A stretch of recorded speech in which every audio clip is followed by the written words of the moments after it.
Slovenskega etnografskega muzeja.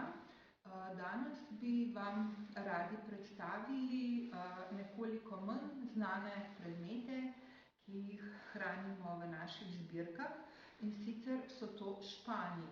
Špani so pravzaprav nekakšna kovinska različica robašev, s pomočjo katerih so vodili evidenco o opravljenem delu.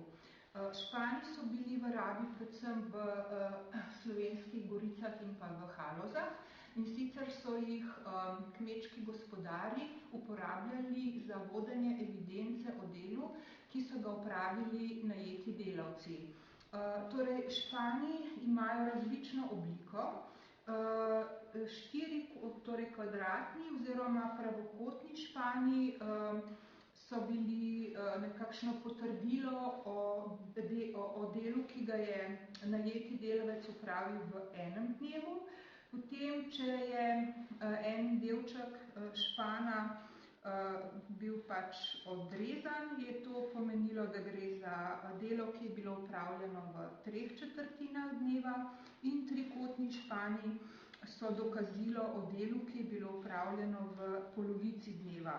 Vsak špan ima vtisnjeni začetnici kmečkega gospodarja in pa njegovo hišno številko. Skratka, ko so ti najeti delavci opravljali za te gospodarje raznovrstna dela, so potem od gospodarjev dobivali špane. Vsi ti špani imajo tudi luknjico. Ta luknjica pa je služila za to, da so jih lahko najeti delavci nanizali na vrvico, na srobot ali na žico.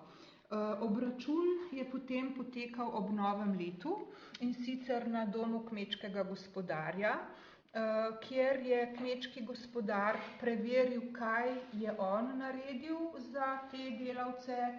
Recimo, da jim je, ne vem, opravil kakšno vožnjo, lahko jim je dal kakšnega prašička, žito, krompir.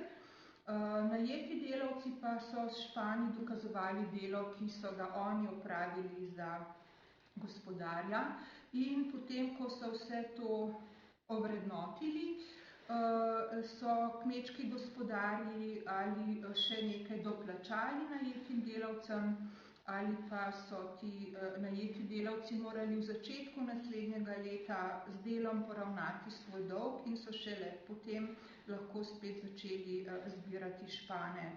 Tovrstni špani so bili pravzaprav ponekod v rabi vse tja do 70. let 20. stoletja.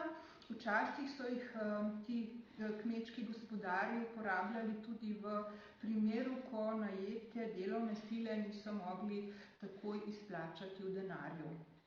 Še nekaj primerov takih španov pa si lahko gledate tudi na naši stalni razstavi Med naravo in kulturo.